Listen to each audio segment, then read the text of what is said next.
السلام عليكم ورحمة الله وبركاته. بسم الله الرحمن الرحيم. الحمد لله رب العالمين، وأشهد أن لا إله إلا الله وحده لا شريك له، وأشهد أن محمدا عبده ورسوله صلى الله وسلم عليه وعلى آله وأصحابه أجمعين. اللهم انفعنا بما علمتنا وعلمنا ما ينفعنا وزدنا علما وأصلح لنا شأننا كله ولا تكلنا إلى أنفسنا طرفة عين. اللهم اغفر لنا ذنبنا كله دقه وجله وأوله وآخره وعلانيته وسره. أما بعد. സഹോദരങ്ങളെ, ഇമാം Abubakar bin Abi Dawood റഹിമഹുല്ലാഹ് അദ്ദേഹത്തിൻ്റെ ഹായിയ എന്ന പ്രസിദ്ധമായ മന്ദൂമയാണ്, കവിതയാണ് നമ്മൾ പഠിച്ചു വരുന്നത്. അദ്ദേഹം പറയുന്നു, വഖുൽ ഗൈറു മഖ്ലൂഖിൻ കലാമു മലീകിന ബിദാലിക ദാനൽ അത്ഖിയാഉ വഅഫ്സഹു ولا تك في القرآن بالوقف قائلا كما قال أتباع لجهم وأصجحوا ولا تقل القرآن خلق قرأته فإن كلام الله باللفظ يوضح. റബ്ബ് സുബ്ഹാനഹു വതആലയുടെ കലാമിനെ കുറിച്ച്, പരിശുദ്ധ ഖുർആനിനെ കുറിച്ചുള്ള നമ്മുടെ വിശ്വാസം എന്താണ് എന്നതാണ് ഈ വരികളിലൂടെ ഇമാം അബൂബക്കർ ഇബ്നു അബി ദാവൂദ് റഹിമഹുല്ലാഹ് അദ്ദേഹം പറയുന്നത്. നോക്കൂ നിങ്ങൾ, വഖുൽ ഗൈറു മഖ്ലൂഖിൻ കലാമു മലീകിന. വഖുൽ, നീ പറയുക, ഗൈറു മഖ്ലൂഖിൻ, മഖ്ലൂഖല്ല അഥവാ സൃഷ്ടിയല്ല, കലാമു മലീകിന, നമ്മുടെ റബ്ബിൻ്റെ, മലീക്കായ, മലീഖ് എന്നാൽ അള്ളാഹുവിൻ്റെ പേരുകളിലൊന്നാണ്, രാജാവ് എന്നാണ് അതിൻ്റെ അർത്ഥം. അള്ളാഹു എല്ലാത്തിൻ്റെയും അധികാരമുള്ളവനാണ്. പരിശുദ്ധ ഖുർആനിൽ ആ പേര് വന്നിട്ടുണ്ട്. സൂറത്തു ഖമറിൻ്റെ അവസാനം, ഇന്നൽ മുത്തഖീന ഫി ജന്നാത്തിൻ വനഹർ ഫി മഖാദി സിദ്ഖിൻ ഇൻദ മലീകിൻ മുഖ്തദിർ എന്ന ആയത്തിൽ നമ്മുടെ മലീക്കായ, നമ്മുടെ സർവാധികാരിയായ അള്ളാഹുവിൻ്റെ കലാം, അവൻ്റെ സംസാരം, അത് സൃഷ്ടിയല്ല എന്ന് നീ പറയുക.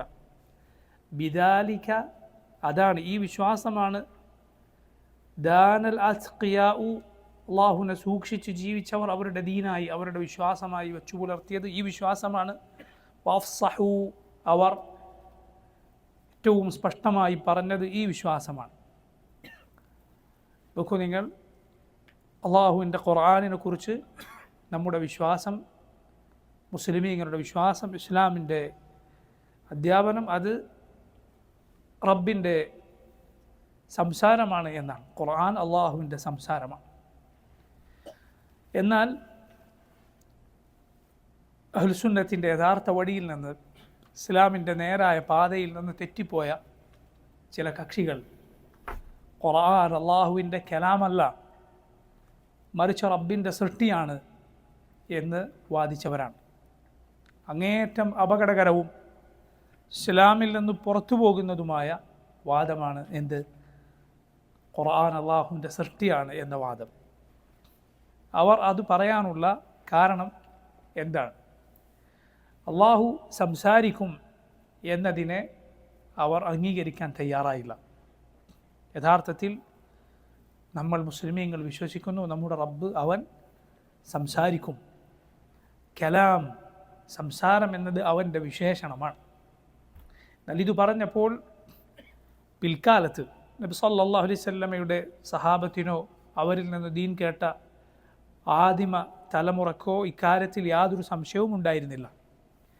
എന്നാൽ പിന്നീട് ഗ്രീക്ക് ഫൽസഫകളിൽ നിന്ന്, അവരുടെ ഫിലോസഫികളിൽ നിന്ന് പല ആശയങ്ങൾ കടമെടുക്കുകയും അതിനനുസരിച്ച് ഇസ്ലാമിൻ്റെ വിശ്വാസത്തെ മാറ്റിമറിക്കാൻ ശ്രമിക്കുകയും ചെയ്തവർ ഇതുപോലുള്ള റബ്ബിൻ്റെ സ്ഥിരപ്പെട്ട വിശേഷണങ്ങളെ തള്ളിക്കളഞ്ഞു. അവർ പറഞ്ഞു, അള്ളാഹു സംസാരിക്കുമെന്ന് പറയാൻ പാടില്ല. കാരണം അവരുടെ ഒരു വാദമുണ്ട്, അള്ളാഹുവിൻ്റെ വിശേഷണങ്ങളെ തള്ളിക്കളയുക എന്ന വാദം. അതിനവർ ന്യായം പറയും, സംസാരിക്കുക എന്ന് പറഞ്ഞാൽ അത് സൃഷ്ടിയുടെ വിശേഷണമല്ലേ? പടപ്പുകളല്ലേ സംസാരിക്കുക? പടച്ച റബ്ബ് എങ്ങനെയാണ് സംസാരിക്കുക? അള്ളാഹു സംസാരിക്കും എന്ന് പറഞ്ഞാൽ അത് സൃഷ്ടികളോട് പടപ്പിനെ സാദൃശ്യപ്പെടുത്തലായി. ലാ ഇലാഹ ഇല്ലല്ലാഹ്. ആലോചിച്ച് നോക്കൂ, എത്രമാത്രം കേടുവന്ന ചിന്തയാണ് അവരുടേത് എന്ന്. കാരണം അള്ളാഹു സംസാരിക്കും എന്ന് പറഞ്ഞത് ആരാണ്? അള്ളാഹുവാണ്. റസൂലുള്ളാഹി സ്വല്ലല്ലാഹു അലൈഹി വസല്ലമയാണ്. ഖുർആനിൽ അത് നിറഞ്ഞു കിടക്കുന്നു, അള്ളാഹുവിൻ്റെ സംസാരം. ഖുർആൻ അള്ളാഹുവിൻ്റെ സംസാരമാണ്. അതിൽ തന്നെ അള്ളാഹു എന്തെല്ലാം പറഞ്ഞതായി ഖുർആനിലുണ്ട്. ഖാല അള്ളാഹു പറഞ്ഞിരിക്കുന്നു. ഖാല റബ്ബുക്കും, നിങ്ങളുടെ റബ്ബ് പറഞ്ഞിരിക്കുന്നു. അവൻ്റെ നബിമാരോട് സംസാരിച്ചത്, അവൻ അന്ത്യനാളിൽ മനുഷ്യരോട് സംസാരിക്കുന്നത്, സ്വർഗവാസികളോട് സംസാരിക്കുന്നത്, നരകക്കാരോട് സംസാരിക്കുന്നത്. ഇങ്ങനെ പറഞ്ഞ റബ്ബിന് ഇതറിയില്ലേ?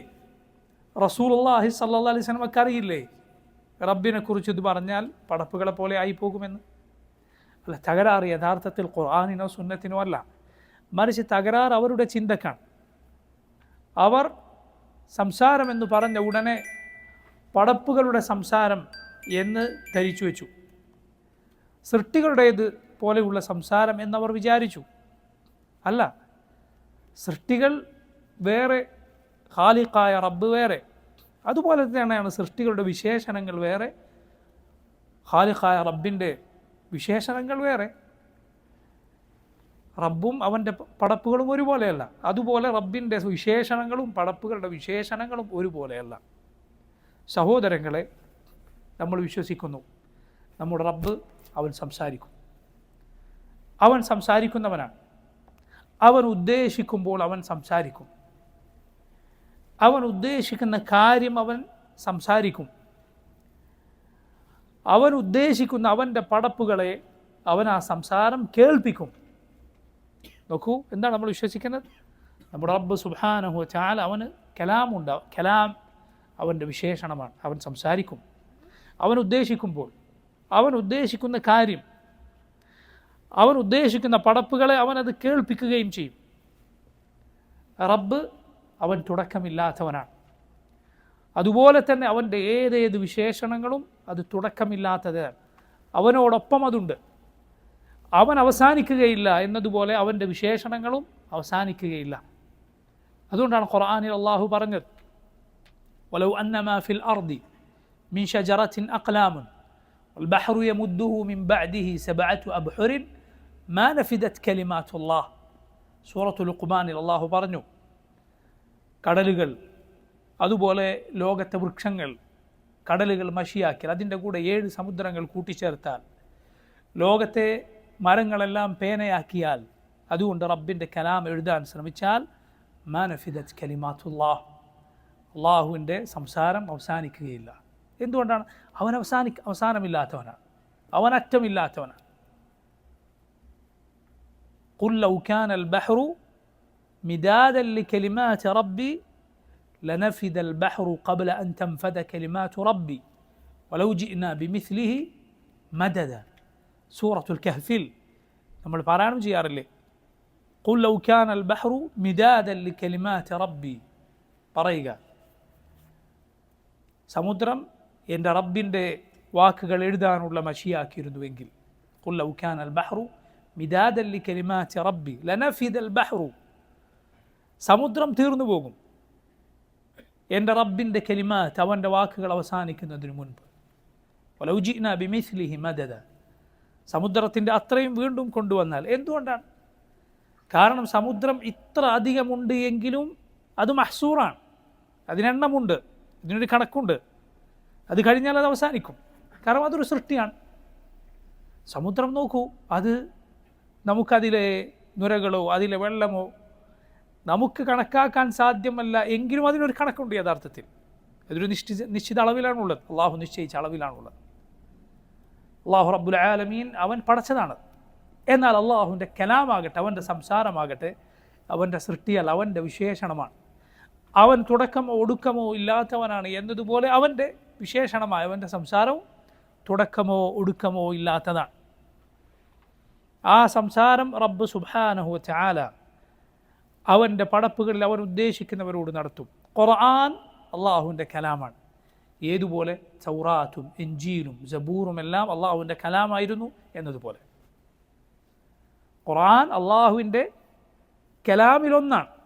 അതല്ല ഖുർആൻ മാത്രമാണ് അള്ളാഹുവിൻ്റെ കലാം, ഒരിക്കലുമല്ല.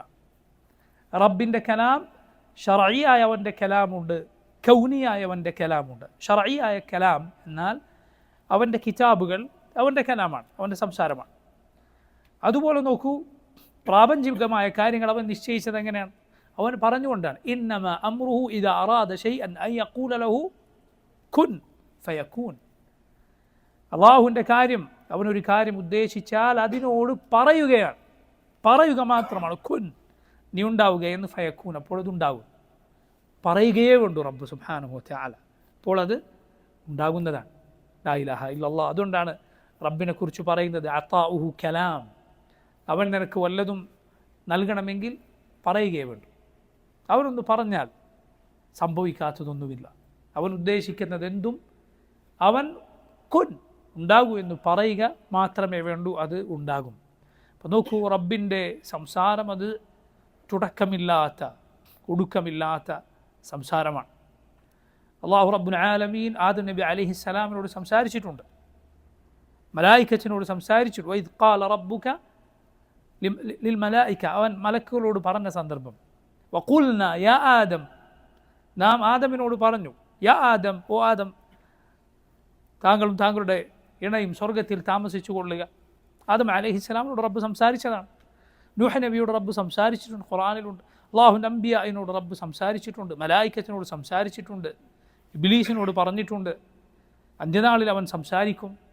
നോക്കൂ, അറ്റമില്ലാത്തതാണ് അവൻ്റെ സംസാരം എന്നു മാത്രമല്ല, ആ സംസാരം എന്നാൽ അത് ബിഹർഫിൻ വസൗത്തിൻ. സംസാരമാകണമെങ്കിൽ അതിനെന്തു വേണം? അത് എഴുതാൻ സാധിക്കണം. ഹർഫോടെയാണ് സംസാരം, അഥവാ ആ സംസാരം അത് അക്ഷരങ്ങൾ കൂടിച്ചേർന്ന സംസാരമാണ്. അതല്ലാതെ എന്തില്ല? സംസാരമില്ല. അതുപോലെ അവൻ്റെ സംസാരം കേൾക്കാൻ സാധിക്കും, അതിന് ശബ്ദമുണ്ട്. ഇതെന്തുകൊണ്ടാണ് നമ്മളിത് പ്രത്യേകം പറയുന്നത്? ഇതിനെല്ലാം നിഷേധിച്ച പിഴച്ച കക്ഷികളുണ്ട് എന്നതിനാൽ. റസൂലുള്ളാഹി സ്വല്ലല്ലാഹു അലൈഹി വസല്ലം പറഞ്ഞു, അബ്ദുല്ലാഹ് ഇബ്നു ഉനൈസ് റളിയല്ലാഹു അൻഹു ഉദ്ധരിച്ച ഹദീസിൽ അല്ലാഹുവിൻ്റെ റസൂൽ സ്വല്ലല്ലാഹു അലൈഹി വസല്ലം പറഞ്ഞത് കാണാം, യഹ്ശുറുല്ലാഹുൽ ഇബാദ്, അല്ലാഹു പടപ്പുകളെ ഒരുമിച്ച് ചേർക്കും. ഫയുനാദീഹിം ബിസൗത്തിൻ, അല്ലാഹു അവരെ ശബ്ദം മുഖേന വിളിക്കും. യസ്മഉഹു മൻ ബഉദ് കമാ യസ്മഉഹു മൻ ഖറുബ്, ആ ശബ്ദം ദൂരെ ഉള്ളവർ കേൾക്കുന്നത് അടുത്തുള്ളവർ കേൾക്കുന്നത് പോലെ ആയിരിക്കും, എല്ലാവരും കേൾക്കും. അവൻ പറയും, അനൽ മലിക്, ഞാനാകുന്നു യഥാർത്ഥ രാജാവ്. അനദ്ദയ്യാൻ, ഞാനാണ് ദയ്യാൻ, ഓരോരുത്തർക്കും അവരുടെ പ്രവർത്തനങ്ങൾക്ക് പ്രതിഫലം നൽകുന്നവൻ. അല്ലാഹു ബിസൗത്തിൻ, ശബ്ദം കേൾപ്പിച്ചുകൊണ്ട് സംസാരിക്കുമെന്ന് അല്ലാഹുവിൻ്റെ റസൂൽ സല്ലല്ലാഹു അലൈഹി വസല്ലം പറയുകയാണ്. പ്രിയമുള്ളവരെ, അതുകൊണ്ടാണ് ഖുർആനിൽ എന്തു പറഞ്ഞത്? റബ്ബിൻ്റെ സംസാരത്തെക്കുറിച്ച് കലാമുല്ലാഹ്, അവൻ്റെ കലാം എന്ന് പറഞ്ഞു. അതുപോലെ ഖാലല്ലാഹ് ഖുർആനിലുണ്ട്. അതുപോലെ ഹദീസ് എന്നവൻ്റെ സംസാരത്തെക്കുറിച്ച് ഖുർആനിൽ അള്ളാഹു പറഞ്ഞിട്ടുണ്ട്. കാരണം ഹദീസ് എന്നാൽ അതിൻ്റെ വാക്കർത്ഥം എന്താണ്? സംസാരം എന്താണ്? ഖുർആനിലില്ലേ, വമൻ അസ്ദഖു മിനല്ലാഹി ഹദീസ, അള്ളാഹുവിനെ പോലെ സത്യം പറയുന്ന മറ്റാരുണ്ട്? അതുപോലെ നോക്കൂ, മുനാദാത്ത് എന്നാൽ ഉച്ചത്തിൽ വിളിക്കുക, അതിനാണ് മുനാദാത്ത് എന്ന് പറയുക. മൂസ അലൈഹിസ്സലാമിന് അള്ളാഹു വിളിച്ചതിനെ കുറിച്ച് ഖുർആനിൽ സൂറത്ത് മറിയമിൽ നമുക്ക് കാണാം, വനാദൈനാഹു, നാം മൂസ അലൈഹിസ്സലാമിനെ വിളിച്ചു. അതുപോലെ മുനാജാത്ത്, അത് പതുക്കെ പറയുക, അടുത്തു നിന്ന് പറയുക, അതിനാണ് മുനാജാത്ത് എന്ന് പറയുക. മൂസ അലൈഹിസ്സലാമിനോട് അള്ളാഹു അങ്ങനെ സംസാരിച്ചതായി ഖുർആനിൽ വന്നിട്ടുണ്ട്. വഖറബ്നാഹു നജിയ, നാം മൂസായെ അടുപ്പിച്ചു, നജിയൻ, സംസാരിച്ചുകൊണ്ട് അടുത്തു നിന്ന് പറയുക, അതിനാണ് മുനാജാത്ത് എന്ന് പറയുക. അപ്പോൾ നോക്കൂ, കലാം, ഖൗൽ, ഹദീസ്, മുനാജാത്ത്, ഇതെല്ലാം റബ്ബിൻ്റെ സംസാരങ്ങളെക്കുറിച്ച് ഖുർആനിൽ അല്ലാഹു റബ്ബുൽ ആലമീൻ പരാമർശിച്ചിട്ടുള്ള പ്രയോഗങ്ങളാണ്. ഇതാണ് അഹ്ലുസുന്നത്ത് അള്ളാഹുവിൻ്റെ കലാമിനെക്കുറിച്ച്, അവൻ്റെ സംസാരത്തെക്കുറിച്ച് വിശ്വസിക്കുന്നത്. ഇനി നോക്കൂ, നമ്മൾ ഈ ബൈത്തിൽ പറഞ്ഞിട്ടുള്ളത് ഖുർആനിനെ കുറിച്ച് പ്രത്യേകിച്ചാണ്. നമ്മൾ പറഞ്ഞു റബ്ബിൻ്റെ കലാം എന്നാൽ അത് ഖുർആൻ മാത്രമല്ല, അല്ലാതെ അവൻ സംസാരിക്കും. ഖുർആൻ അള്ളാഹുവിൻ്റെ കലാമിൽ ഒരു കലാമാണ്, അവൻ്റെ സംസാരത്തിൽ ഒരു സംസാരമാണ് ഖുർആൻ. എന്താണ് ഖുർആനെ കുറിച്ച് നമ്മൾ വിശ്വസിക്കുന്നത്? കലാമുല്ലാഹ്, റബ്ബിൻ്റെ സംസാരമാണത്. മുനസ്സലുൻ ഗൈറു മഖ്ലൂഖിൻ മിൻഹു ബദഅ വ ഇലൈഹി അഊദ്. ഖുർആൻ എന്താണെന്ന് ചോദിച്ചാൽ നമുക്ക് പറയാം, കലാമുല്ലാഹി മുനസ്സലുൻ ഗൈറു മഖ്ലൂഖിൻ മിൻഹു ബദഅ വ ഇലൈഹി അഊദ്. അതാണ് ഖുർആൻ. ഖുർആൻ അല്ലാഹ് കലാമുല്ലാഹ്, അള്ളാഹുവിൻ്റെ സംസാരമാണ്. മുനസ്സലുൻ, അവനിൽ നിന്ന് അവതരിപ്പിക്കപ്പെട്ടതാണ്. ഗൈറു മഖ്ലൂഖിൻ, അത് സൃഷ്ടിയല്ല. മിൻഹു ബദഅ, അവനിൽ നിന്നാണ് അത് വന്നത്, അവനാണത് സംസാരിച്ചത്. വ ഇലൈഹി അഊദ്, അവനിലേക്ക് അത് തിരിച്ചു മടങ്ങുകയും ചെയ്യും. അവനിലേക്ക് മടങ്ങുമെന്ന് പറഞ്ഞാൽ അവസാന കാലത്ത് ഖുർആൻ ഈ ലോകത്ത് നിന്ന് ഉയർത്തപ്പെടും. അന്ത്യനാളിൻ്റെ അടയാളങ്ങളിൽ നബി സല്ലല്ലാഹു അലൈഹി വസല്ലം പറഞ്ഞിട്ടുള്ളതാണ്, അവസാന കാലമായാൽ എന്തു സംഭവിക്കും? ഖുർആൻ ഉയർത്തപ്പെടും. മുസ്ഹഫ് തുറന്നു നോക്കിയാൽ അത് കാലിയായിരിക്കും. അതുപോലെ ആളുകളുടെ ഹൃദയങ്ങളിൽ നിന്ന് ഖുർആൻ ഉയർത്തപ്പെടും. അതുകൊണ്ടാണ് മുൻഗാമികൾ പറഞ്ഞിട്ടുള്ളത്, അത് ഉയർത്തപ്പെടുന്നതിന് മുമ്പ് നീ പഠിച്ചുകൊള്ളുക. ആരും ഖുർആൻ സ്വീകരിക്കാതായാൽ, ഖുർആൻ നടപ്പിലാക്കപ്പെടാതായാൽ, ഖുർആൻ അനുസരിച്ച് ആളുകൾ ജീവിക്കാതായാൽ, അതാണ് അവസാന കാലത്ത് സംഭവിക്കുക. അള്ളാഹു ഖുർആൻ ഉയർത്തും. ഖുർആൻ അത് ആ രൂപത്തിൽ ഒരാളും തിരിഞ്ഞു നോക്കാത്തതായി അള്ളാഹു ഈ ഭൂമിയിൽ നിർത്തുകയില്ല, മറിച്ച് റബ്ബത് ഉയർത്തും. അതാണ് വ ഇലൈഹി അഊദ്, അവനിലേക്ക് തിരിച്ചു പോകും എന്ന് പറഞ്ഞത്. നോക്കൂ നിങ്ങൾ, ഈ ഖുർആൻ അള്ളാഹുവിൻ്റെ കലാമാണ്. അത് നമ്മൾ പാരായണം ചെയ്താലും അള്ളാഹുവിൻ്റെ കലാമ് തന്നെ, നമ്മളത് എഴുതിയാലും അള്ളാഹുവിൻ്റെ കലാമ് തന്നെ, അത് മനഃപ്പാഠമാക്കിയാലും അള്ളാഹുവിൻ്റെ കലാമ് തന്നെ, അത് കേട്ടാലും അത് റബ്ബിൻ്റെ കലാം തന്നെ. ഈ പാഠങ്ങൾ ഞാൻ പ്രത്യേകിച്ച് പറയുന്നത് എന്തുകൊണ്ടെന്നാൽ, ഇതിലെല്ലാം പിഴച്ച വാദങ്ങൾ പറഞ്ഞ പല കക്ഷികളും ഉണ്ട് എന്നതുകൊണ്ടാണ്. നോക്കൂ, ഖുർആൻ ഒരാൾ പാരായണം ചെയ്യുന്നു, അയാൾ പാരായണം ചെയ്യുന്നത് അള്ളാഹുവിൻ്റെ കലാമാണ്, റബ്ബിൻ്റെ സംസാരമാണ് അവൻ പാരായണം ചെയ്യുന്നത്. അതല്ലാതെ അത് അവൻ്റെ സംസാരമല്ല. അവൻ്റെ ശബ്ദം അള്ളാഹുവിൻ്റെ സൃഷ്ടിയാണ്, യാതൊരു സംശയവുമില്ല. ശബ്ദം അള്ളാഹുവിൻ്റെ സൃഷ്ടിയാണ്, അവൻ്റെ നാവും ചുണ്ടുകളും എല്ലാം അള്ളാഹുവിൻ്റെ സൃഷ്ടിയാണ്. പക്ഷെ അവൻ പാരായണം ചെയ്തത് എന്തു തന്നെയാണ്? അള്ളാഹുവിൻ്റെ കലാം തന്നെയാണ്. അള്ളാഹുവിൻ്റെ കലാം തന്നെയാണ്, യാതൊരു സംശയവുമില്ലാത്ത കാര്യമാണ്. ഇതിനെതിരായ ചില വാദങ്ങൾ പിൽക്കാലത്ത് ചില ആളുകൾ പറഞ്ഞിട്ടുണ്ട്. ഇതിനെതിരായി ചില വാദങ്ങൾ പിൽക്കാലത്ത് ചില പിഴച്ച കക്ഷികൾ പറഞ്ഞിട്ടുണ്ട്. നിങ്ങൾ നോക്കൂ, ഹഈയിൽ അതേക്കുറിച്ച് വിവരിക്കുന്ന വരികളാണ് പിന്നീട് വന്നിട്ടുള്ളത്. വലാ തഖു ഫിൽ ഖുർആൻ ബിൽ വഖ്ഫി ഖായിലൻ, വലാ തഖു ഫിൽ ഖുർആൻ, നീയായിത്തീരരുത് ഖുർആനിൻ്റെ കാര്യത്തിൽ ബിൽ വഖ്ഫി ഖായിലൻ, ബിൽ വഖ്ഫി ഖായിലൻ. ഇവിടെ നോക്കൂ, വലാ തഖു ഫിൽ ഖുർആൻ എന്നാണ് വേണ്ടത്, വലാ തഖു. അവിടെ ചില ആളുകളുടെ കയ്യിൽ ഉള്ള കോപ്പികൾ ചിലപ്പോൾ വ്യത്യാസമുണ്ടാകാം, അതുകൊണ്ടാണ് ഞാൻ പറഞ്ഞത് വലാ തഖു ഫിൽ ഖുർആൻ, നീ ആയിത്തീരരുത് ഖുർആനിൽ. എങ്ങനെ? ബിൽ വഖ്ഫി ഖായിലൻ, വഖ്ഫിൻ്റെ വാദം പറയുന്നവനാകരുത്.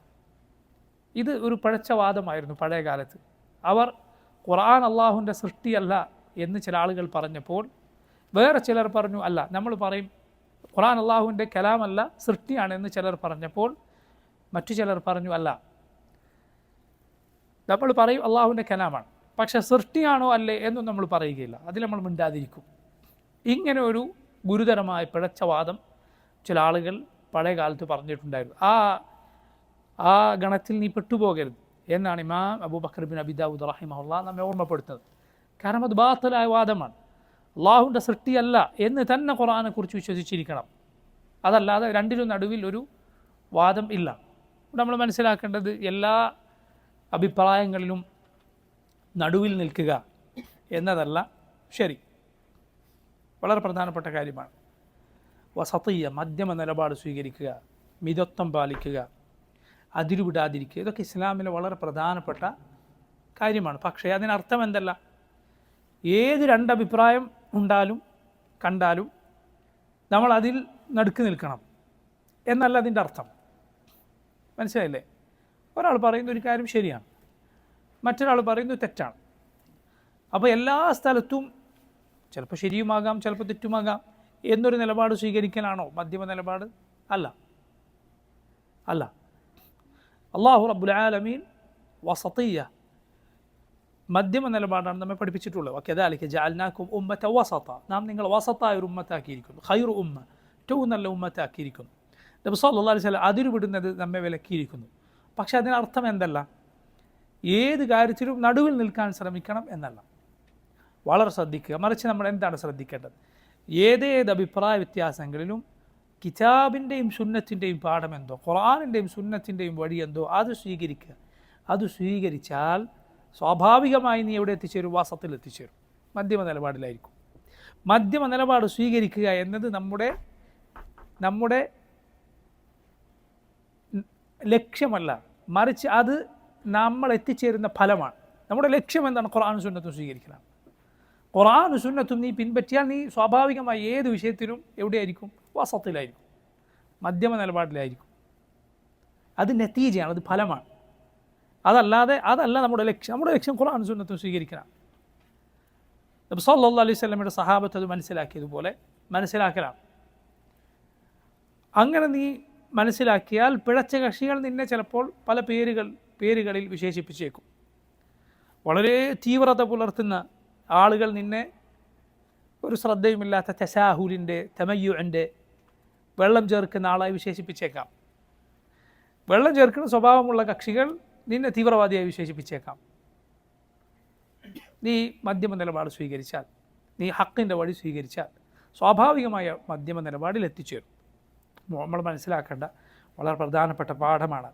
ഇവിടെ നോക്കൂ, ഖുർആൻ അള്ളാഹുവിൻ്റെ സൃഷ്ടിയാണെന്നൊരു കൂട്ടർ പറഞ്ഞു, അള്ളാഹുവിൻ്റെ കലാമാണ്, സൃഷ്ടിയല്ല എന്നൊരു കൂട്ടർ പറഞ്ഞപ്പോൾ നടുവിലൊരു കൂട്ടർ വന്നിട്ട് പറഞ്ഞു ഖുർആൻ അള്ളാഹുവിൻ്റെ കലാം എന്ന് നമ്മൾ പറയും, സൃഷ്ടിയാണോ അല്ലേ എന്നൊന്നും മിണ്ടുകയില്ല.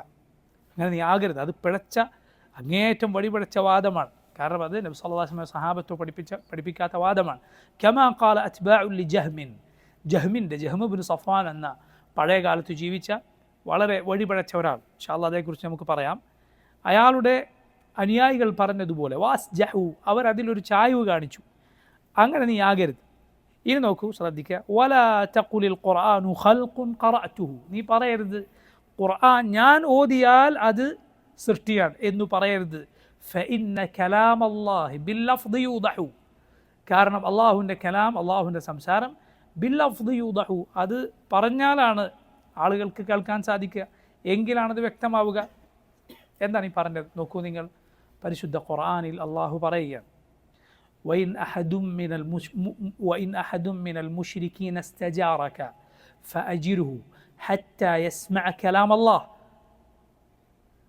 ഏതെങ്കിലും മുശ്രിക് ഓ നബിയെ താങ്കളുടെ അരികിൽ അഭയം തേടി വന്നാൽ താങ്കൾ അയാൾക്ക് അഭയം കൊടുക്കുക. എന്തിനു വേണ്ടി? ഹത്താ യസ്മഅ കലാമല്ലാഹ്, അയാൾ അള്ളാഹുവിൻ്റെ കലാം കേൾക്കട്ടെ. എന്നിട്ട് അയാളെ സുരക്ഷിത സങ്കേതത്തിൽ നിർഭയത്വമുള്ളൊരു സ്ഥലത്ത് എത്തിച്ചു കൊടുക്കുക. അള്ളാഹു ഖുർആനിൽ പറയുകയാണ്. ഇവിടെ നോക്കൂ നിങ്ങൾ, മുശ്രിക്കീങ്ങളായ ആളുകളിൽ ഒരാൾ നബി സല്ലല്ലാഹു അലൈഹി വസല്ലമയുടെയും സഹാബത്തിൻ്റെയും അരികിൽ അഭയം തേടി വന്നാൽ അഭയം കൊടുക്കാൻ അള്ളാഹു പറയും. എന്തിനു വേണ്ടി? ഹത്താ യസ്മഅ കലാം അല്ലാഹ്, അവർ അള്ളാഹുവിൻ്റെ കലാം കേൾക്കട്ടെ. അവൻ ഈമാൻ സ്വീകരിക്കാൻ ഏറെ സാധ്യതയുണ്ട്. റബ്ബിൻ്റെ കലാം ആളുകളെ ഹിദായത്തിലേക്ക് നയിക്കുന്ന കലാമാണ്. ഇവിടെ നോക്കൂ, ഒരു മുശ്രിക് മുസ്ലിമീങ്ങൾക്കിടയിൽ വന്ന് ഖുർആൻ പാരായണം ചെയ്യുന്നത് കേട്ടാൽ ആരിൽ നിന്നാണ് അവർ കേൾക്കുന്നത്? ആ കലാം പടപ്പുകൾ ഓതുന്നതാണ് കേൾക്കുന്നത്, അല്ലേ? മനുഷ്യരോതുന്നതാണ് കേൾക്കുന്നത്. മനുഷ്യരോതുന്നത് കേൾക്കുന്നു, പക്ഷെ അതേക്കുറിച്ച് റബ്ബ് വിശേഷിപ്പിച്ചത് എന്താണ്? കലാം അള്ളാഹുവിൻ്റെ കലാം. അത് പടപ്പുകൾ ഓതിയാലും ആരുടെ കലാം തന്നെയാണ്? അള്ളാഹുവിൻ്റെ കലാമാണ്. കാരണം സംസാരം അത് ആദ്യം പറഞ്ഞവനിലേക്കാണ് ചേർത്തി പറയുക, അത് ഉദ്ധരിച്ചവരിലേക്കല്ല. നോക്കൂ നിങ്ങൾ, ഉദാഹരണത്തിന് ഞാൻ പറയുന്നു, ഇന്നമൽ അഅ്മാലു ബിന്നിയാത്ത്, ഇന്നമൽ അഅ്മാലു ബിന്നിയാത്ത്. നിങ്ങൾ പറയും ഇതാരുടെ കലാമാണ്? ഇതാരുടെ വാക്കാണ്? റസൂലുള്ളാഹി സ്വല്ലല്ലാഹു അലൈഹി വസല്ലമയുടെ വാക്കാണ്, ഇതെൻ്റെ വാക്കല്ല. ഇത് ഖിയാമത്ത് നാൾ വരെ ആര് പറഞ്ഞാൽ ഇതാരുടെ വാക്കാണ്? അള്ളാഹുവിൻ്റെ റസൂൽ സ്വല്ലല്ലാഹു അലൈഹി വസല്ലമയുടെ വാക്കാണ്. അതുകൊണ്ട് ഒരു ഖൗൽ അത് ആര് പറഞ്ഞോ ആ പറഞ്ഞ ആളിലേക്കാണ് ചേർത്തി പറയുക, അതല്ലാതെ അത് ആവർത്തിച്ച ആളിലേക്കല്ല. അതുകൊണ്ട് എൻ്റെ ഒരു വാക്ക് നിങ്ങൾ തള്ളിക്കളയുന്നത് പോലെയാണോ ഇന്നമൽ അഅ്മാലു ബിന്നിയാത്ത് എന്ന വാക്ക് തള്ളിക്കളയുന്നത്? അല്ലാതെ റസൂലുള്ളാഹി സ്വല്ലല്ലാഹു അലൈഹി വസല്ലമയുടെ വാക്കാണ്. ഞാൻ പറയുന്ന ഒരു കാര്യം നിങ്ങൾ പരിഹസിക്കുന്നത് പോലെയാണോ ഇന്നമൽ അഅ്മാലു ബിന്നിയാത്ത്? എന്ന വാക്കിനെ പരിഹസിക്കുന്നത് അല്ല, റസൂലുള്ളാഹി സ്വല്ലല്ലാഹു അലൈഹി വസല്ലമയുടെ വാക്കാണ്. ഇവിടെ പിൽക്കാലത്ത് ഒരു പിഴച്ച കക്ഷി ഉടലെടുത്തു. എന്നിട്ട് അവർ പറഞ്ഞു, അവരൊരു വാദം പറഞ്ഞു, ലഫ്ദി ബിൽ ഖുർആനി മഖ്ലൂഖ്, ലഫ്ദി ബിൽ ഖുർആനി മഖ്ലൂഖ്, ഖുർആൻ ഞാൻ പാരായണം ചെയ്താൽ അത് മഖ്ലൂഖാണ്, അത് സൃഷ്ടിയാണ് എന്നൊരു വാദം പറഞ്ഞു. ഇമാം അഹ്മദ് ബിൻ ഹംബൽ റഹിമഹുല്ലാ അദ്ദേഹം അങ്ങനെ പറയുന്നത് തെറ്റാണെന്ന് പറഞ്ഞു. എന്നാൽ ലഫ്ദി ബിൽ ഖുർആൻ ഗൈറു മഖ്ലൂഖ്, അത് സൃഷ്ടിയല്ല എന്ന് പറയുന്നതും തെറ്റാണ് എന്ന് പറഞ്ഞു. എന്തുകൊണ്ടാണത്? കാരണം ആ വാക്ക് രണ്ടിനും സാധ്യതയുള്ളൊരു പ്രയോഗമാണ്. ലഫ്ദി ബിൽ ഖുർആൻ എന്ന് പറഞ്ഞാൽ അവിടെ രണ്ട് കാര്യവും ഉദ്ദേശിക്കാം. അതായത് ഒന്ന് പാരായണം ചെയ്യപ്പെടുന്ന കാര്യം, മറ്റൊന്ന് പാരായണം ചെയ്യുന്ന ആ പ്രവർത്തനം. ഒരാൾ തൻ്റെ ചുണ്ടനക്കുന്നു, തൻ്റെ നാവ് ചലിപ്പിക്കുന്നു, അവൻ്റെ ശബ്ദം പുറത്തേക്ക് കേൾക്കുന്നു, അത് സൃഷ്ടിയാണ്. അതേസമയം പാരായണം ചെയ്യപ്പെടുന്നത് അള്ളാഹുവിൻ്റെ കലാമാണ്. ഇതിന് സലഫുകൾ, നമ്മുടെ മുൻഗാമികൾ മനോഹരമായൊരു പ്രയോഗം ഇതേക്കുറിച്ച് പറയുകയുണ്ടായി. അതാണ് അതിൽ ശരിയായ പ്രയോഗം. എന്താണത്? അൽ ഖൗലു ഖൗലുൽ ബാരി വസ്സൗതു സൗതുൽ ഖാരി. അൽ ഖൗലു ഖൗലുൽ ബാരി വസ്സൗതു സൗതുൽ ഖാരി. പറഞ്ഞ വാക്ക് അത് ബാരി ആയ സൃഷ്ടാവായ റബ്ബിൻ്റെ വാക്ക്, അള്ളാഹുവിൻ്റെ പേരുകളിൽ ഒന്ന് അൽ ബാരി, അവൻ്റെ വാക്കാണ്.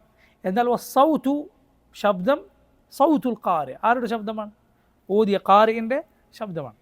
അതാണത് അതിൽ ശരിയായ വാക്ക്.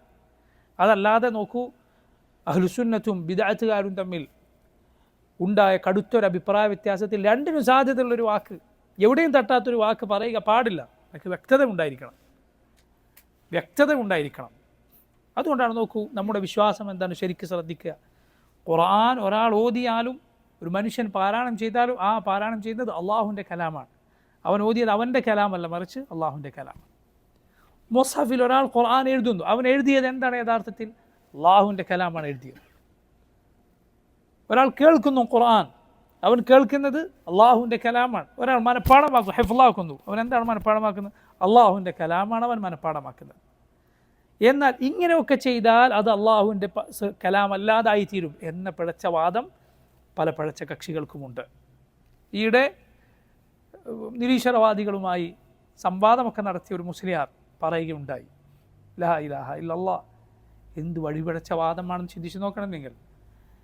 നോക്കൂ, റസൂലുള്ളാഹി സ്വല്ലല്ലാഹി അലൈഹി വസല്ലം ജിബ്രീലിൽ നിന്ന് ഖുർആൻ കേട്ട് നബിയുടെ ഒരു ഭാഷയിൽ പറഞ്ഞതാണെന്ത്? ഖുർആൻ.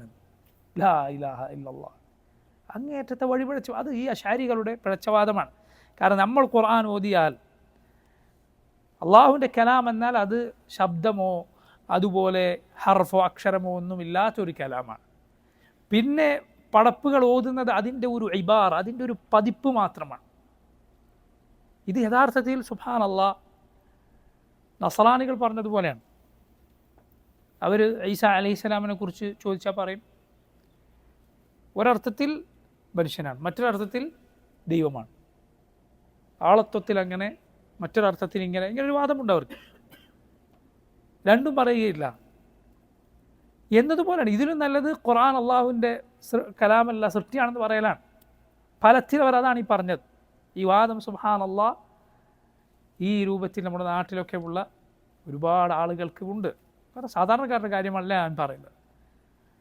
മറിച്ച് ഈ ബിദ്അത്തുകൾ പഠിച്ച് ആ നിലയിൽ പോയ ആളുകൾ, സഹോദരങ്ങൾ, അതുകൊണ്ട് വളരെ ശ്രദ്ധിച്ച് പഠിക്കണം. ഇത് നമ്മുടെ അഖീദയാണ്. നോക്കൂ, നമ്മുടെ മുൻഗാമികൾ അഹ്ലുസുന്നത്തിൻ്റെ മഹാന്മാരായ അഇമ്മത്ത് നമുക്ക് പഠിപ്പിച്ച് തന്ന വിശ്വാസമാണ്. ഖുർആൻ അത് ഓതിയാലും കേട്ടാലും ഹിഫ്ളാക്കിയാലും എഴുതിയാലും ഒക്കെ അത് അള്ളാഹുവിൻ്റെ കലാം തന്നെ, അള്ളാഹുവിൻ്റെ കലാം തന്നെ. നബി സല്ലല്ലാഹു അലൈഹി വസല്ലമക്ക് ജിബ്രീൽ എത്തിച്ചു കൊടുത്തത് റബ്ബിൻ്റെ സംസാരം നേരിട്ട് കേട്ടിട്ടാണ്. റസൂലുള്ളാഹി സ്വല്ലല്ലാഹു അലൈഹി വസല്ലം ജിബ്രീൽ നിന്ന് കേട്ടത് അള്ളാഹുവിൻ്റെ കലാമാണ്. നബി സല്ലല്ലാഹു അലൈഹി വസല്ലം സഹാബത്തിന് ഓതി കൊടുത്തത് അള്ളാഹുവിൻ്റെ കലാമാണ്. അതല്ലാതെ അത് നബിയുടെ ഭാഷയിൽ അവിടുന്ന് അവതരിപ്പിച്ചതല്ല. റസൂലുള്ളാഹി സ്വല്ലല്ലാഹു അലൈഹി വസല്ലം നബിയുടെ ഒരു ഭാഷയിൽ ആളുകൾക്ക് അത് പകർത്തി പറഞ്ഞു കൊടുത്തതല്ല, മറിച്ച് അത് അള്ളാഹുവിൻ്റെ കലാം തന്നെയാണ്. അതിൽ യാതൊരു സംശയവുമില്ല. നിങ്ങൾ നോക്കൂ, ഇനി നമ്മൾ മനസ്സിലാക്കുക, ഈ ഖുർആൻ അള്ളാഹുവിൻ്റെ സൃഷ്ടിയാണ് എന്ന് ആദ്യം ഈ വാദം പറഞ്ഞത് അൽ ജഅദ് ഇബ്നു ദിർഹം എന്നു പേരുള്ള ഒരു വഴിപഴച്ചവനായിരുന്നു. അവനിൽ നിന്ന് ജഹ്മു ബിൻ സഫ്വാൻ എന്നു പേരുള്ള മറ്റൊരു വദാലത്തിൻ്റെ ഇമാം അത് സ്വീകരിച്ചു. അയാളിലേക്ക് ചേർത്തിയിട്ടാണ് ജഹ്മികൾ എന്ന കൂട്ടരെ പറയപ്പെടുന്നത്. അള്ളാഹുവിൻ്റെ സിഫത്തുകളെ, അവൻ്റെ വിശേഷണങ്ങളെ നിഷേധിക്കുന്ന കൂട്ടരാണവർ. അങ്ങനെ പല നേതാക്കന്മാരും അവർക്ക് ഉണ്ടായിരുന്നു. യഥാർത്ഥത്തിൽ നോക്കൂ, ധാരാളം പണ്ഡിതന്മാർ പറഞ്ഞിട്ടുള്ളൊരു കാര്യമാണ് ഈ ജഅദ് ഇബ്നു ദിർഹം തൻ്റെ ഈ അഖീദ സ്വീകരിച്ചത് ബയാൻ ഇബ്നു സമആൻ, അബാൻ ഇബ്നു സമആൻ എന്നും അയാളെക്കുറിച്ച് പേര് പറയപ്പെടുന്നുണ്ട്. അയാളിൽ നിന്നാണ്. അയാളത് സ്വീകരിച്ചത് താലൂത്ത് എന്ന് പറയുന്ന ഒരാളിൽ നിന്നാണ്. ഈ താലൂത്ത് നബി സല്ലല്ലാഹു അലൈഹി വസല്ലമക്ക് എതിരിൽ സിഹർ ചെയ്ത ലബീദ് ബിൻ അസം എന്ന യഹൂദിയുടെ സഹോദരിയുടെ മകനായിരുന്നു എന്നാണ്. നോക്കൂ, എത്ര മോശമായ മ്ലേച്ഛമായ സനദാണ്. ജഅദ് ഇബ്നു ദിർഹം അബാൻ ഇബ്നു സമആൻ എന്നൊരാളിൽ നിന്ന്. അയാൾ താലൂത്താരാണ്? ആരുടെ ശിഷ്യനാണ്? നബി സല്ലല്ലാഹു അലൈഹി വസല്ലമക്കെതിരിൽ സിഹർ ചെയ്ത ലബീദ് ബിൻ അസം എന്ന യഹൂദിയുടെ സഹോദരിയുടെ മകനായിരുന്നു.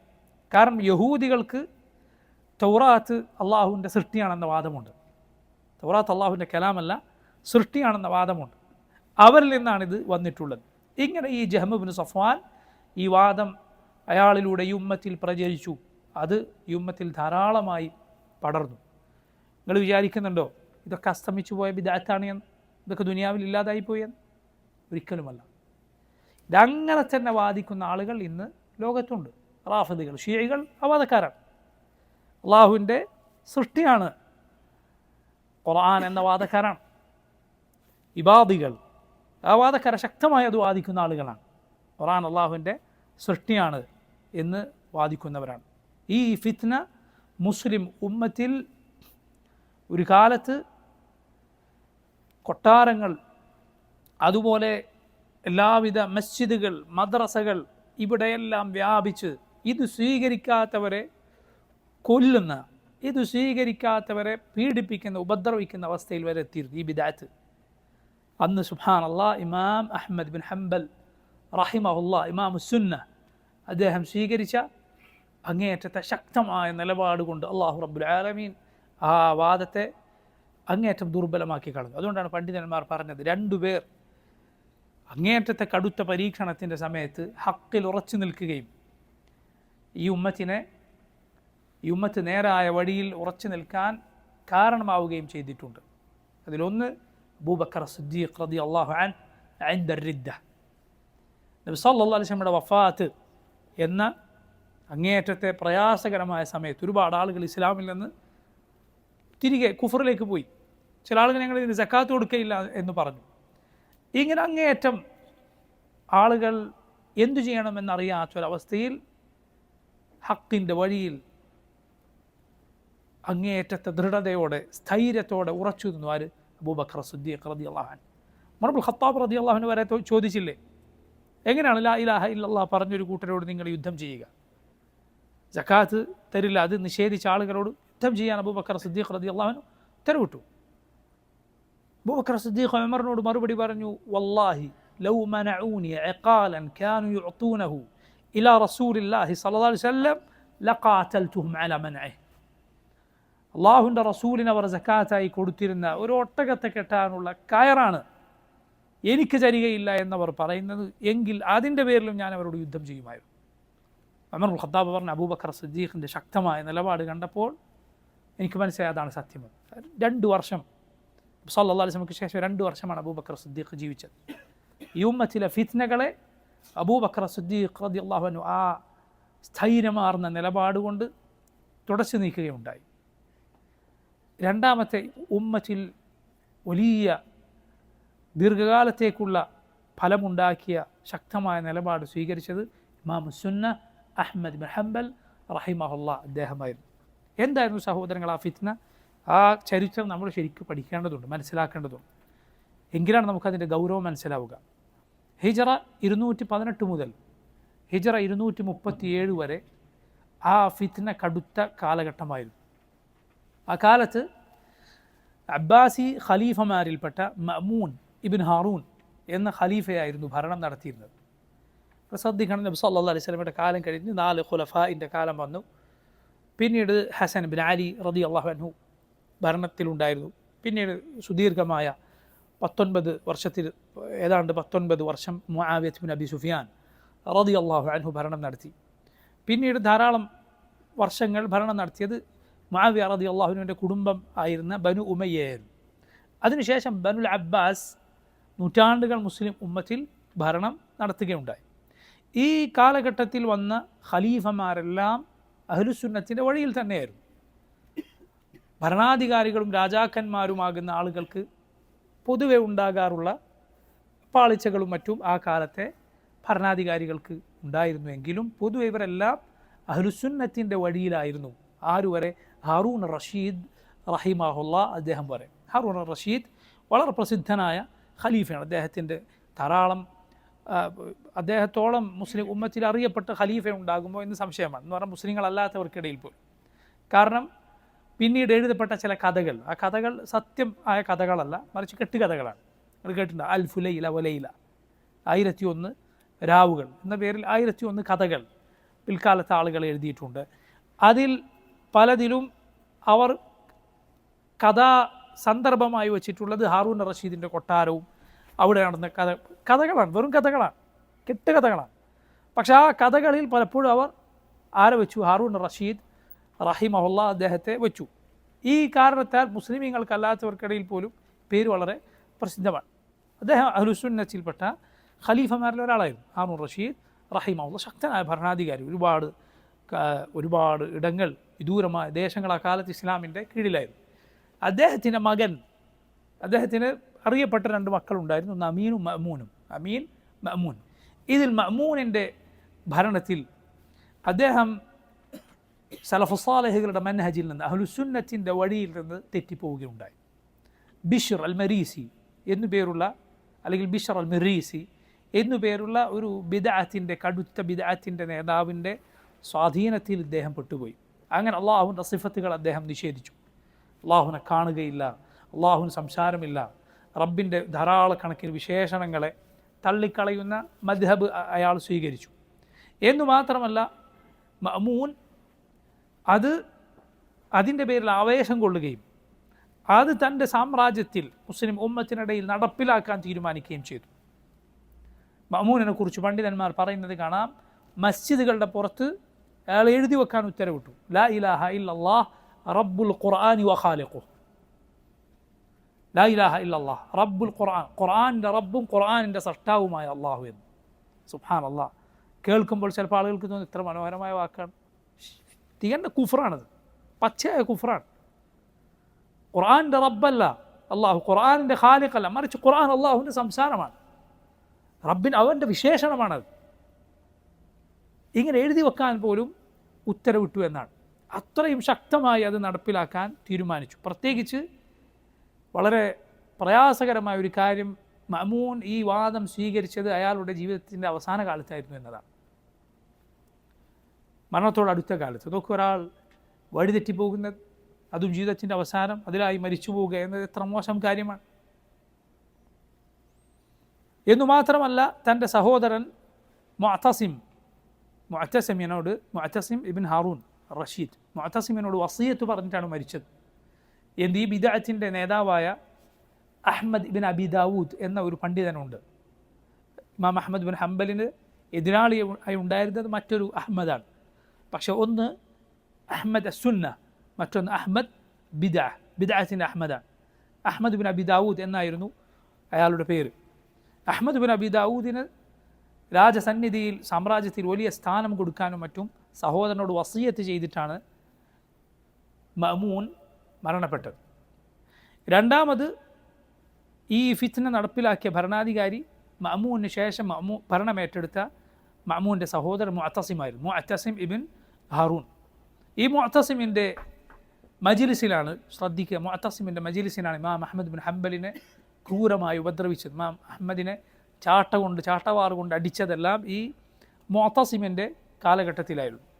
പക്ഷേ അയാൾ അവസാന കാലത്ത് ഒരു അയാളുടെ ആ ശക്തി, ഈ വിഷയത്തിലുള്ള ശക്തി കുറച്ചു എന്നാണ് അവസാന കാലത്ത്.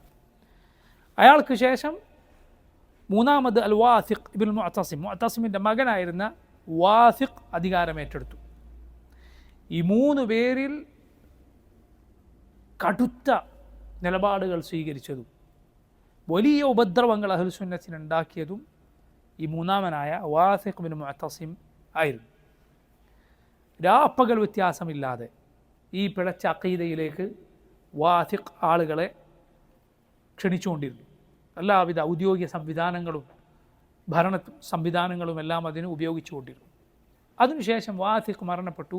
അദ്ദേഹത്തിൻ്റെ സഹോദരൻ അൽ മുതവക്കിൽ ഇബ്നുൽ മുഅ്തസിം ഭരണമേറ്റെടുത്തു. റഹിമഹുല്ലാ വജാഹുല്ലാഹു ഖൈറൻ. അദ്ദേഹം ആ ബിദ്അത്ത് ഉപേക്ഷിക്കുകയും അഹ്ലുസുന്നത്തിനോട് അടുപ്പം കാണിക്കുകയും ഇമാം അഹ്മദിനെ ആദരിക്കുകയും അഹ്മദ് ഇബ്നു അബീ ദാവൂദിനെ അകറ്റുകയും എല്ലാം ചെയ്തു. ഈ ഫിത്ന അവസാനിപ്പിക്കാൻ അദ്ദേഹം ഉത്തരവിട്ടു. അതേക്കുറിച്ച് സംസാരിക്കേണ്ട എന്ന് പറയുകയും അഹ്ലുസുന്നത്തിന് ഈ പ്രയാസത്തിൽ നിന്ന്, ഇടുക്കത്തിൽ നിന്ന് അദ്ദേഹം മോചനം നൽകുകയും ചെയ്തു. അള്ളാഹുവിൻ്റെ തൗഫീഖിനാൽ ജസാഹുല്ലാഹു ഖൈറൻ വറഹിമഹുല്ലാഹു റഹ്മത്തൻ വാസിഅ. സഹോദരങ്ങൾ, ഈ കാലം ഞാൻ ചുരുക്കി പറഞ്ഞതാണ്. അഥവാ ഹിജറ 218 മുതൽ 237 വരെ ഏതൊക്കെ ഭരണാധികാരികളാണ്? മഅ്മൂൻ, അതുപോലെ മഅ്മൂൻ്റെ സഹോദരൻ മുഅ്തസിം, മുഅ്തസിമിൻ്റെ മകൻ വാസിഖ്, അദ്ദേഹത്തിനു ശേഷം വന്ന അൽ മുതവക്കിൽ ബിൻ മുഅ്തസിം ഈ ഫിത്ന അവസാനിപ്പിച്ച ഭരണാധികാരിയായിരുന്നു. പ്രിയ സഹോദരങ്ങളെ, ഈ ഫിത്നയുടെ കടുപ്പം നിങ്ങൾക്ക് മനസ്സിലാകണമെങ്കിൽ, ഇതിൻ്റെ കാഠിന്യം മനസ്സിലാകണമെങ്കിൽ ഒരു കാര്യം മാത്രം ചിന്തിച്ചാൽ മതിയാണ്. എന്താണ്? ഈ ഫിത്നയുടെ കാലത്ത് ഹക്ക് വിളിച്ചു പറഞ്ഞത്, അഥവാ അത് രഹസ്യമാക്കി വെക്കാതെ വിളിച്ചു പറഞ്ഞതായി അറിയപ്പെട്ടത് 5 പണ്ഡിതന്മാർ മാത്രമാണ്. സുബ്ഹാനല്ലാഹ്, ആലോചിച്ച് നോക്കൂ. ഇത്രയും ഉലമാ നിറഞ്ഞ കാലഘട്ടമാണ്, പണ്ഡിതന്മാർ നിറഞ്ഞ കാലഘട്ടം. പക്ഷെ എന്ത് സംഭവിച്ചു? പറഞ്ഞാൽ ഒന്നുകിൽ കൊല്ലപ്പെടും, അല്ലെങ്കിൽ കഠിനമായി പീഡിപ്പിക്കപ്പെടും. അതുകൊണ്ട് പലരും ആ വാദത്തിലേക്ക്, ഭരണാധികാരികളെ തൃപ്തിപ്പെടുത്താനും മറ്റും ആ ബിദ്അത്തിൻ്റെ വാദത്തിലേക്ക് പോയി.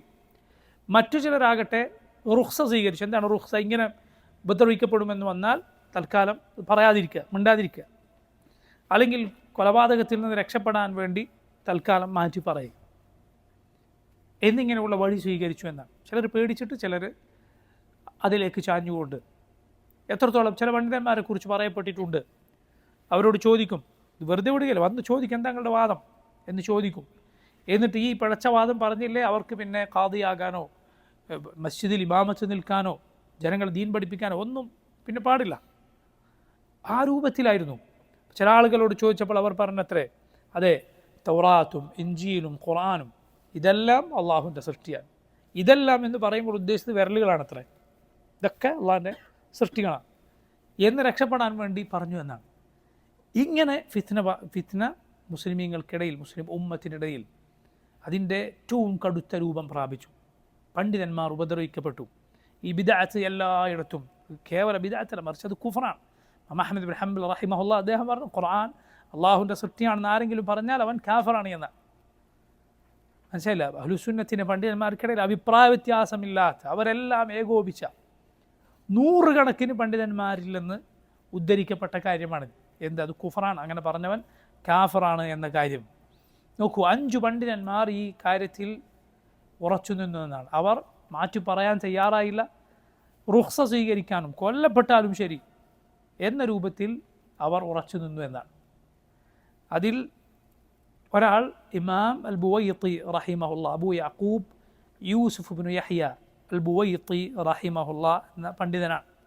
ഷാഫിഈ മദ്ഹബിലെ അറിയപ്പെട്ട പണ്ഡിതനാണ് അദ്ദേഹം. നോക്കൂ നിങ്ങൾ, അഹ്ലുസുന്നത്തിൻ്റെ ഫിഖ്ഹിയായ മദ്ഹബുകളിൽ വ്യത്യാസമുണ്ടാകും, പക്ഷേ അവരുടെ അഖീദ ഒന്നാണ്. അവരുടെ അഖീദ ഒന്നാണ്. ഇമാം അബൂ യഅഖൂബ് യൂസുഫ് ഇബ്ൻ യഹ്യ അൽ ബുവൈത്തി റഹിമഹുല്ലാ, ലാ ഇലാഹ ഇല്ലല്ലാഹ്, ഇദ്ദേഹത്തിൻ്റെ ചരിത്രത്തിൽ ഇമാം ദഹബിയെ പോലെയുള്ളവർ രേഖപ്പെടുത്തുന്നത് കാണാം. അദ്ദേഹത്തെ ചില ആളുകൾ കാണുകയുണ്ടായി. ഏത് സമയവും അള്ളാഹുവിൻ്റെ ദിക്റിൽ മുഴുകിക്കൊണ്ടിരിക്കുകയാണ്. ചങ്ങലകളിൽ അദ്ദേഹത്തെ ബന്ധിച്ചിട്ടുണ്ട്. ചങ്ങലകളിൽ, ഇത്ര വലിയ അപമാനമാണെന്ന് നോക്കൂ നിങ്ങൾ. ചങ്ങലകളിൽ അദ്ദേഹത്തിൻ്റെ കഴുത്തിൽ ചങ്ങല ഇട്ടിട്ടുണ്ട്. അദ്ദേഹം പറഞ്ഞുകൊണ്ടിരിക്കുകയാണ്, ഖുർആൻ അള്ളാഹുവിൻ്റെ കലാമാണ്, സൃഷ്ടിയല്ല. എന്നെ ഭരണാധികാരിയുടെ മുന്നിൽ കൊണ്ടുപോയാൽ ഞാൻ ഇത് തന്നെ പറയും, ഇത് ഞാൻ പറഞ്ഞുകൊണ്ടേയിരിക്കും. എന്തിനാണ്? പിൽക്കാലത്ത് വരുന്ന ആളുകൾ മനസ്സിലാക്കണം, ഈ അഖീദക്ക് വേണ്ടി അഹ്ലുസുന്നത്തിന് വേണ്ടി ചങ്ങലകളിൽ കിടന്ന് പല ആളുകളും മരണപ്പെട്ടിട്ടുണ്ട് എന്ന്. അതിനുവേണ്ടി അതുപോലെ തന്നെ സംഭവിച്ചു എന്നാണ്. അദ്ദേഹം ചങ്ങലയിൽ തന്നെ മരണപ്പെട്ടു. സുബ്ഹാനല്ലാഹ്, നമ്മൾ ഓർത്തിരിക്കേണ്ട കാര്യമാണ് നമ്മുടെ ഈ അഖീദ, ഈ വിശ്വാസം, ഈ അഹ്ലുസുന്നത്തിൻ്റെ വഴി അത് വില കുറഞ്ഞ ഒരു സംഗതിയല്ല. നമ്മുടെ അഇമ്മത്ത് ഇതിനു വേണ്ടി ഇതുപോലെ പീഡനങ്ങൾ അനുഭവിക്കുകയും ചങ്ങലകളിൽ കൊല്ലപ്പെടുകയും ചെയ്തിട്ടുണ്ട്. അതുകൊണ്ട് നമ്മുടെ അഖീദയോ ഈ അഹ്ലുസുന്നത്തിൻ്റെ വഴിയോ പോകുന്നവനും വരുന്നവനുമൊക്കെ കയറി മേയാൻ നമ്മൾ അനുവദിച്ചുകൂടാ. മറിച്ച് അതിനെതിരിൽ വരുന്ന തെറ്റായ വാദങ്ങളെ പ്രതിരോധിക്കണം. നമ്മെക്കൊണ്ട് സാധിക്കുന്ന രൂപത്തിൽ സുന്നത്ത് പ്രചരിപ്പിക്കുക, ബിദ്അത്തുകളെ എതിർക്കുക. ഇമാം പറയുകയാണ് അതിനു വേണ്ടിയാണ്. പിൽക്കാലത്ത് വരുന്ന ആളുകൾ നമ്മൾ മനസ്സിലാക്കണം, ഈ വിശ്വാസത്തിനു വേണ്ടി, ഇസ്ലാമിനു വേണ്ടി ബിദ്അത്തുകൾക്കെതിരിൽ നിലകൊണ്ടതിൻ്റെ പേരിൽ ചങ്ങലകളിൽ പലരും കൊല്ലപ്പെട്ടിട്ടുണ്ട് എന്ന്. ഇതാണ് ഒന്നാമത്തെ ഇമാം. രണ്ടാമത്തെ ഇമാം നുഐം ഇബ്നു ഹമ്മാദ് അൽ ഖുസാഇ റഹിമഹുല്ലാഹ് എന്ന മഹാനായ പണ്ഡിതനാണ്. നുഐം ഇബ്നു ഹമ്മാദ് അൽ ഖുസാഇ, അദ്ദേഹം ഇതുപോലെ ചങ്ങലകളിൽ ബന്ധിതനായി ജയിലിൽ വച്ച് മരണപ്പെട്ടു. അദ്ദേഹത്തെ അവരെന്തു ചെയ്തോ, അവരുടെ കണ്ണിൽ ഇത് കാഫിറാണ്, ഖുർആൻ അള്ളാഹിൻ്റെ കലാമാണെന്ന് പറയുന്നവർ കാഫിറാണ് അവരുടെ വാദപ്രകാരം. അദ്ദേഹത്തിൻ്റെ മയ്യിത്ത് നിസ്കരിക്കുക പോലും ചെയ്യാതെ ഒരു കുഴിയിൽ കുഴിച്ചിട്ടുണ്ട്. ആരാണെന്നറിയാം? ഇമാം ബുഖാരിയുടെ ഉസ്താദാണ്.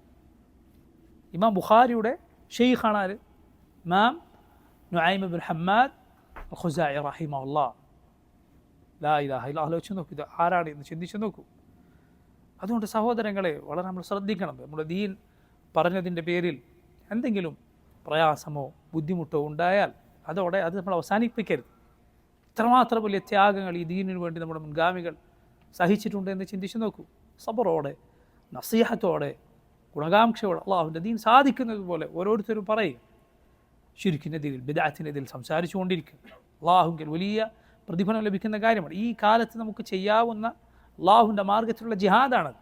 നമ്മുടെ നാവ് കൊണ്ട് അതുപോലെ സാധിക്കുന്ന രൂപത്തിൽ പേന കൊണ്ട് ദീനിനു വേണ്ടി അവനവൻ അറിയാവുന്ന കാര്യം അവനവൻ്റെ അറിവിനപ്പുറത്തേക്ക് കടക്കാതെ അള്ളാഹുവിനെ സൂക്ഷിച്ചുകൊണ്ട് പറയുക എന്നത്. ഇത്രയും വലിയ ഉലമാ ഈ രൂപത്തിൽ പ്രയാസങ്ങൾ അനുഭവിച്ചിട്ടുണ്ട്. മൂന്നാമത്തെ പണ്ഡിതൻ മുഹമ്മദ് ഇബ്നു നൂഹ് റഹിമഹുല്ലാഹ്. മുഹമ്മദ് ഇബ്നു നൂഹ്, അദ്ദേഹത്തെയും ഇമാം അഹ്മദിനെയും ചങ്ങലയിൽ ബന്ധിച്ചുകൊണ്ട് ഒരു ഒട്ടകത്തിൻ്റെ പുറത്ത് മുഖാമുഖം ഇരുത്തി. എന്നിട്ട് ബഗ്ദാദിൽ നിന്ന് തർത്തൂസ് എന്ന് പറയുന്ന സ്ഥലം, അവിടെയായിരുന്നു ആ സമയത്ത് മഅ്മൂൻ ഉണ്ടായിരുന്നത്, ഭരണാധികാരിയുണ്ടായിരുന്നു. ഭരണാധികാരിയുടെ മജ്ലിസിൽ ഹാജരാക്കാൻ വേണ്ടി ഇമാം അഹ്മദിനെയും മുഹമ്മദ് ഇബ്നു നൂഹിനെയും ചങ്ങലയിൽ ബന്ധിച്ച് ഒരൊട്ടകപ്പുറത്ത് അങ്ങോട്ടും ഇങ്ങോട്ടും നോക്കുന്ന രൂപത്തിൽ ഇരുത്തി കൊണ്ടുപോയി എന്നാണ്. ബഗ്ദാദ് തൊട്ട് തർത്തൂസ് വരെ ഏതാണ്ട് 1000 കിലോമീറ്റർ ദൂരമുണ്ട്. ഒട്ടകപ്പുറത്താണ് കൊണ്ടുപോകുന്നത്. എന്നിട്ട് അവർ ബഗ്ദാദിലെത്തുന്നതിനൽപ്പം മുമ്പ്, ബഗ്ദാദിലെത്തി ഖലീഫയെ പിറ്റേന്ന് കാണും എന്നായപ്പോൾ ഇമാം അഹ്മദ് റഹിമഹുല്ലാഹ് അവർ രണ്ടുപേരും പ്രാർത്ഥിച്ചു എന്നാണ്, അല്ലാഹുവേ ഇയാളുടെ മുഖം ഞങ്ങളെ കാണിക്കരുത് എന്ന്. ഫജറാകുന്നതിന് മുൻപ് ഏതാണ്ട് 50 വയസ്സ് പ്രായമുണ്ടായിരുന്ന മഅ്മൂൻ മരണപ്പെടുകയാണ്. ഖലീഫ എന്തു ചെയ്തു? ഇവർ രണ്ടുപേരെയും തിരിച്ചു വീണ്ടും അതേപോലെ ബഗ്ദാദിലേക്ക് അയച്ചു, തർത്തൂസിൽ നിന്ന് ബഗ്ദാദിലേക്ക്. സുബ്ഹാനല്ലാഹ്, എന്തൊരു യാത്രയായിരിക്കും അത്. ആ യാത്രക്കിടയിൽ തന്നെ, യാത്ര അവസാനിക്കുന്നതിന് മുമ്പ് ഇമാം മുഹമ്മദ് ഇബ്നു നൂഹ് റഹിമഹുല്ലാഹ് മരണപ്പെട്ടു. നാലാമത്തെ ഇമാം അഹ്മദ് ബിൻ നസർ അൽ ഖുസാഇ റഹിമഹുല്ലാഹ്, അദ്ദേഹമാണ് ഇമാം അഹ്മദ് ബിൻ നസർ ഖുസാഇ. ഈ ഇമാമാണ് ഈ ഫിത്നയിൽ ഏറ്റവും കടുത്ത പരീക്ഷണം നേരിട്ടത് എന്ന് നമുക്ക് പറയാം. ഈ മഹാനായ ഇമാമിനെ ഖലീഫയായിരുന്ന വാസിഖ്, ഞാൻ നേരത്തെ പറഞ്ഞ മൂന്നാമത്തെ ഖലീഫ, അതായത് ഇതിൽ ഏറ്റവും കടുത്ത നിലപാട് സ്വീകരിച്ച വാസിഖ് തൻ്റെ കൈ കൊണ്ട് കൊലപ്പെടുത്തി കളഞ്ഞു. ഇമാം മുഹമ്മദ് അഹ്മദ് ബിൻ നസർ അൽ ഖുസാഇയെ മജ്ലിസിലേക്ക് കൊണ്ടുവന്നു. എന്നിട്ട് വാസിഖ് ചില ചോദ്യങ്ങൾ ചോദിച്ചു, അള്ളാഹുവിനെ കാണുന്നതിനെക്കുറിച്ച്, അവർ നിഷേധിക്കുന്ന പല കാര്യങ്ങളെക്കുറിച്ചും. ഇമാം അഹ്മദ് ബിൻ നസർ അതിലൊന്നിൽ പോലും ഒരു ചാഞ്ചാട്ടവുമില്ലാതെ നേർക്ക് നേരെ മറുപടി പറഞ്ഞു. വാസിഖ് എന്ത് ചെയ്തു? തൻ്റെ വാളൂരി. എന്നിട്ട് പറഞ്ഞു, ആരും ഇയാളോട് അടുക്കരുത്, ഞാൻ എൻ്റെ കൈ കൊണ്ട് ഇയാളെ കൊലപ്പെടുത്തും. ഈ നടക്കുന്ന ഓരോ കാലടിയിലും ഞാൻ അള്ളാഹുവിൻ്റെ പ്രതിഫലം പ്രതീക്ഷിക്കുന്നു. വാസിഖ് പറയുക. എന്നിട്ട് ഇമാം അഹ്മദ് ബിൻ നസറിൻ്റെ തല കൊയ്യുകയുണ്ടായി. എന്നു മാത്രമല്ല അദ്ദേഹത്തിൻ്റെ ശിരസ് അത് ബഗ്ദാദിലേക്ക് കൊണ്ടുപോയി. എന്നിട്ട് ഉടൽ വേറെ സ്ഥലത്താണ്. തല ബഗ്ദാദിൽ കൊണ്ടുപോയി ആളുകൾ കാണുന്ന രൂപത്തിൽ കെട്ടിത്തൂക്കുകയും എന്നിട്ട് അതിന് അരികിൽ ഇങ്ങനെ എഴുതി വെക്കുകയും ചെയ്തു, ഹാദാ റഅസുൽ കാഫിർ അൽ മുശ്രിക് അദ്ദാൽ അഹ്മദ് ബിൻ നസർ അൽ ഖുസായി. മുശ്രിക്കും കാഫിറും ദാലുമായ അഹ്മദ് ബിൻ നസറിൻ്റെ തലയാണിത്. ഖലീഫ കൊലപ്പെടുത്തിയതാണ്, ഇസ്ലാമിന് വേണ്ടി ശിക്ഷ നടപ്പിലാക്കിയതാണ് എന്ന് എഴുതി വെച്ചെന്നാണ്. സുബ്ഹാനല്ലാഹ്. എന്നു മാത്രമല്ല അദ്ദേഹത്തിൻ്റെ ശിരസ് ഇതുപോലെ ഹിജറ 231 ഷഅബാൻ മാസം മുതൽ ഹിജറ 237 ഈദുൽ ഫിത്ർ വരെ അദ്ദേഹത്തിൻ്റെ ശിരസ് ഇതുപോലെ കെട്ടിത്തൂക്കിയെന്ന. ഉടൽ വേറെ സ്ഥലത്താണ്. പിന്നീട് ഈ ഫിത്ന അവസാനിച്ചപ്പോൾ അദ്ദേഹത്തിൻ്റെ ശരീരവും ശിരസും ഒരുമിച്ച് ചേർക്കുകയും മുസ്ലിമീങ്ങൾ അദ്ദേഹത്തെ ഖബറടക്കുകയും ചെയ്തു എന്നാണ്. ഇതാണ് 4ാമത്തെ ഇമാം. 5ാമത്തെ ഇമാം ഈ 5 പേരിൽ ഏറ്റവും ശ്രേഷ്ഠനും ഏറ്റവും അവരിൽ അറിവുള്ളയാളും ഇസ്ലാമിൽ ഏറ്റവും അധികം സേവനങ്ങൾ ചെയ്ത ഇമാമുമായ ഇമാം അഹ്മദ് ബിൻ ഹംബൽ റഹിമഹുല്ലാഹ് അദ്ദേഹമാണ്. ഇമാം അഹ്മദിനെ ഖലീഫയായിരുന്ന മുഅത്തസിം, മഅ്മൂനിന് ശേഷം വന്ന മുഅത്തസിമിൻ്റെ സദസ്സിൽ ഹാജരാക്കി. ബാക്കിയുള്ള ബിദ്അത്തിൻ്റെ ഇമാമുമാരെല്ലാം അവിടെ കൂട്ടിച്ചേർത്തു. എന്നിട്ട് 3 ദിവസം ഇമാം അഹ്മദും അവരുമായി മുനാദറ നടന്നു എന്നാണ്, വാദപ്രതിവാദം നടന്നു. ആദ്യത്തെ ദിവസം, 2ാമത്തെ ദിവസം, 3ാമത്തെ, എല്ലാ ദിവസവും ഇമാം അഹ്മദ് അവരോട് ചോദിക്കുന്നത് ഒരേ ഒരു ചോദ്യമാണ്, നിങ്ങൾ ഖുർആനിൽ ഒരു ആയത്ത് അല്ലെങ്കിൽ നബി സല്ലല്ലാഹു അലൈഹി വസല്ലമയുടെ ഒരു ഹദീസ് കൊണ്ടുവരൂ. എന്തിന്? ഖുർആൻ അള്ളാഹുവിൻ്റെ സൃഷ്ടിയാണ് എന്നതിന്, അള്ളാഹുവിൻ്റെ കലാമല്ല എന്നതിനൊരു തെളിവ് കൊണ്ടുവരാൻ അവർക്ക് സാധിച്ചില്ല. എന്തെല്ലാം ദുർവ്യാഖ്യാനങ്ങൾ അവർ കൊണ്ടുവന്നോ ആ സമയത്തെല്ലാം ഇമാം അഹ്മദ് റഹിമഹുല്ലാഹ് അതെല്ലാം തകർത്ത് കയ്യിൽ കൊടുത്തു. 1ാമത്തെ ദിവസം ഇമാം അഹ്മദ് അവരെ പരാജയപ്പെടുത്തി. 2ാമത്തെ ദിവസം അവർ വന്നു, അതിലേറെ പരാജയപ്പെട്ടു. അവർ 3ാമത്തെ ദിവസവും അവർ വന്നു, അതിലേറെ പരാജയപ്പെട്ടു. അവസാനം പിന്നെ എന്തുണ്ട്? തെളിവ് കൊണ്ട് തോൽപ്പിക്കാൻ സാധ്യമല്ല, ഇനി അടിച്ചു തോൽപ്പിക്കുക. മുഅത്തസിം ഉത്തരവിട്ടു, ചാട്ടവാറുമായി ശിക്ഷിക്കാൻ ആൾ വന്നു. ഇമാം അഹ്മദിനെ അടിച്ചുകൊണ്ടിരുന്നു. അടിച്ചടിച്ച് ഇമാം അഹ്മദിൻ്റെ കയ്യിലെ മാംസവും മറ്റും അത് ചലനശേഷി നഷ്ടപ്പെട്ട അവസ്ഥയിലായി. പിന്നീട് തബീബ്, ആ കാലത്തെ വൈദ്യന്മാർ അത് ശരീരത്തിൽ നിന്ന് മുറിച്ചെടുത്തു എന്നാണ്. അത് അത്രയും ചലനശേഷിയില്ലാത്ത രൂപത്തിൽ നിർജീവമായ അവസ്ഥയിൽ ആയിപ്പോയി. പക്ഷേ ഈ പീഡനത്തിന് ശേഷം അതിനുത്തരവിട്ട മുഅത്തസിമിനെ എന്തോ ഒരു ഭയം പിടികൂടി, അയാളെ പേടി പിടികൂടി. ഇമാം അഹ്മദിനെ കൊല്ലാനൊന്നും അയാൾ ഉത്തരവിട്ടില്ല എന്ന് മാത്രമല്ല, ബഗ്ദാദിലേക്ക് തിരിച്ചയക്കാൻ കൽപ്പന പുറപ്പെടുവിച്ചു. പിന്നീട് ഇമാം അഹ്മദിൻ്റെ മരണത്തിന് ഏതാണ്ട് 4 വർഷം മുൻപ് വരെ ഇമാം അഹ്മദിന് മേൽ വിലക്കുണ്ടായിരുന്നു. ആർക്കും ഹദീസുകൾ പറഞ്ഞു കൊടുക്കാനോ ദീൻ പഠിപ്പിക്കാനോ ഒന്നും പാടില്ല. ഒടുവിൽ അവസാനം വന്ന നേരത്തെ പറഞ്ഞ മുതവക്കിലിൻ്റെ കാലത്ത് മാത്രമാണ് ഇമാം അഹ്മദിന് അത് സാധിച്ചത്. ഇതാർക്കാണെന്ന് നിങ്ങൾ ചിന്തിച്ച് നോക്ക്. ലാ ഇലാഹ ഇല്ലല്ലാഹ്, ആരെയാണ് ഈ വിലക്കിയത്? ഇമാം അഹ്മദ് ബിൻ ഹംബൽ റഹിമഹുല്ലാഹ്, അഹ്ലുസുന്നത്തിൻ്റെ ഇമാം, നബി സല്ലല്ലാഹു അലൈഹി വസല്ലമയിൽ നിന്ന്. ഇമാം അഹ്മദിൻ്റെ മുസ്നദ് നോക്കൂ നിങ്ങൾ, 20,000-ലധികം ഹദീസുകൾ ഇമാം അഹ്മദിൻ്റെ മുസ്നദിൽ, 28,000 ഏതാണ്ട് ഹദീസുകൾ ഇമാം അഹ്മദിൻ്റെ മുസ്നദിൽ നമുക്ക് കാണാം. നബി സല്ലല്ലാഹു അലൈഹി വസല്ലമയിൽ നിന്ന് നബി വരെ എത്തുന്ന സനദുള്ള ഹദീസുകൾ. ഇത്രയും ഇൽമുള്ള 4 ഇമാമുമാരിൽ തന്നെ ഒരുപാട് പണ്ഡിതന്മാർ ഏറ്റവും ഹക്കിനോട് അടുത്ത മദ്ഹബ് എന്ന് പറഞ്ഞിട്ടുള്ളത് ഫിഖ്ഹിയായ മദ്ഹബിൽ ഇമാം അഹ്മദിൻ്റെ മദ്ഹബിനെയാണ്. ഇത്രയും ഇൽമുള്ള ഈ മഹാനായ ഇമാമിൻ്റെ സ്ഥിതിയായിരുന്നു ഇത്. ഒടുവിൽ മുതവക്കിലിൻ്റെ കാലത്താണ് ഇമാം അഹ്മദ് ആളുകളോട് വീണ്ടും ഹദീസുകൾ പറഞ്ഞു കൊടുക്കാനും ദീൻ പഠിപ്പിക്കാനുമെല്ലാം അദ്ദേഹത്തിന് സാധിച്ചത്. റഹിമഹുല്ലാഹു റഹ്മത്തൻ വാസിഅ. സഹോദരങ്ങൾ, ഈ 5 ഇമാമുമാരുടെ ഈ ചരിത്രം നമുക്ക് ബോധ്യപ്പെടുത്തി തരുന്നത് എത്ര വലിയ ഫിത്നയായിരുന്നു സംഭവിച്ചത് എന്നതാണ്. എത്ര വലിയ കുഴപ്പമാണ് ഉണ്ടായത്. പക്ഷേ അൽഹംദുലില്ലാഹ് ആ ബിദ്അത്തിൻ്റെ ആളുകൾ, ആ ഇമാമുമാർ എവിടെ? അഹ്ലുസുന്നത്തിൻ്റെ ഇമാമുമാർ അവരുടെ സ്മരണ, അവരുടെ വിജ്ഞാനം, അവർ പഠിപ്പിച്ച സുന്നത്ത് ഇന്നും ഈ ഉമ്മത്തിൽ നിൽക്കുന്നു. നമ്മൾ ശ്രമിക്കേണ്ടത് അതാണ്. നമ്മൾ നീയത്ത് നന്നാക്കുക. അള്ളാഹുവിൻ്റെ ദീനിനു വേണ്ടി നീ ഒരു ചില പണ്ഡിതന്മാർ പറഞ്ഞതുപോലെ ഒരു കെലിമത്ത് കൊണ്ടെങ്കിൽ, ഒരു വാക്ക് കൊണ്ടെങ്കിൽ, അല്ല ഒരു വാക്കിൻ്റെ പകുതി കൊണ്ടെങ്കിൽ റബ്ബിൻ്റെ ദീനിനെ സഹായിക്കാൻ നിനക്ക് സാധിച്ചാൽ നീ സഹായിക്കുക. പ്രത്യേകിച്ച് ഇക്കാലത്ത് വിജ്ഞാനം വളരെ ശോഷിച്ചു പോയ, ഇസ്ലാമിൻ്റെ അടിസ്ഥാന പാഠങ്ങൾ പോലും ആളുകൾക്ക് അറിയാത്ത ഈ കാലത്ത് വളരെ ശ്രദ്ധിക്കുക.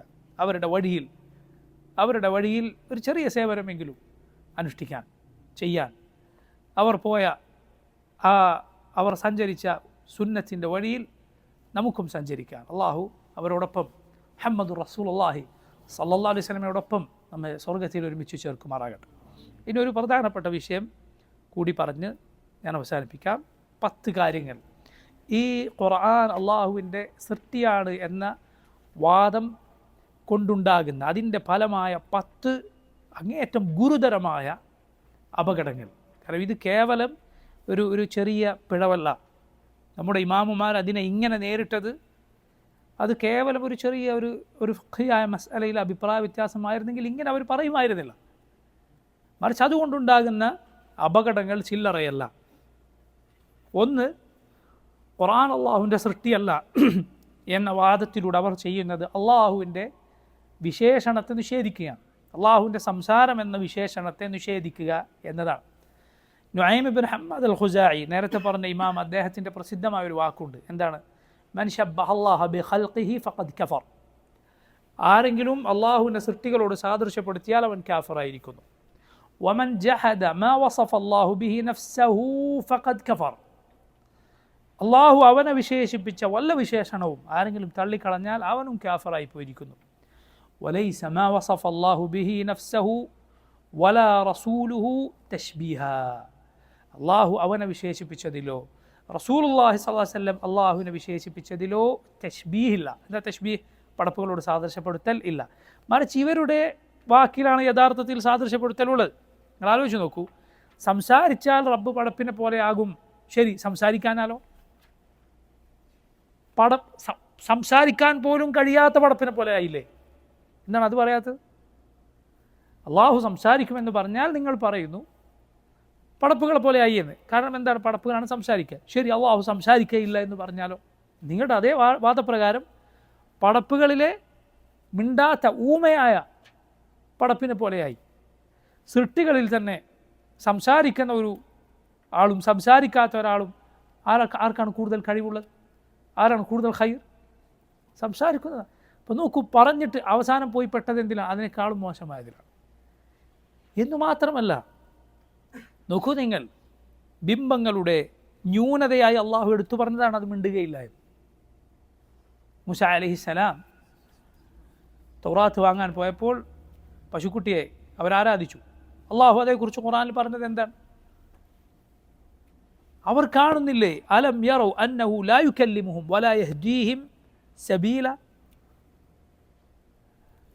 അവർ ഈ ബിംബം അവരോടൊന്നും സംസാരിക്കുന്നില്ല, അവർക്കൊരു വഴിയും കാണിച്ചു കൊടുക്കുന്നില്ല എന്നവർ കാണുന്നില്ല. അപ്പം നോക്കൂ, റബ്ബിനെ പടപ്പുകളോട് സാദൃശ്യപ്പെടുത്തുക അല്ല അള്ളാഹുവിന് സംസാരമുണ്ട് എന്ന് പറഞ്ഞാൽ. പറഞ്ഞു വന്നത് ഒന്നാമത്തെ അപകടം അള്ളാഹുവിൻ്റെ സിഫത്തിനെ നിഷേധിക്കുന്നു. രണ്ടാമത്തേത് ഞാൻ നേരത്തെ പറഞ്ഞതാണ്. അതായത് അള്ളാഹുവിനെ ചലനശേഷിയില്ലാത്ത മിണ്ടാപ്രാണികളായ പടപ്പുകളോട് അവർ ഇതിലൂടെ ഉപമിക്കുന്നു. മൂന്നാമത്തേത്, അത് നമ്മൾ സൂചിപ്പിച്ചു, അള്ളാഹുവിൻ്റെ ഇലാഹിയത്തിനെ അതിലൂടെ അവർ നിഷേധിക്കുന്നു. കാരണം ഇലാഹിൻ്റെ യോഗ്യതയാണ് എന്ത്? സംസാരിക്കുമെന്നത്.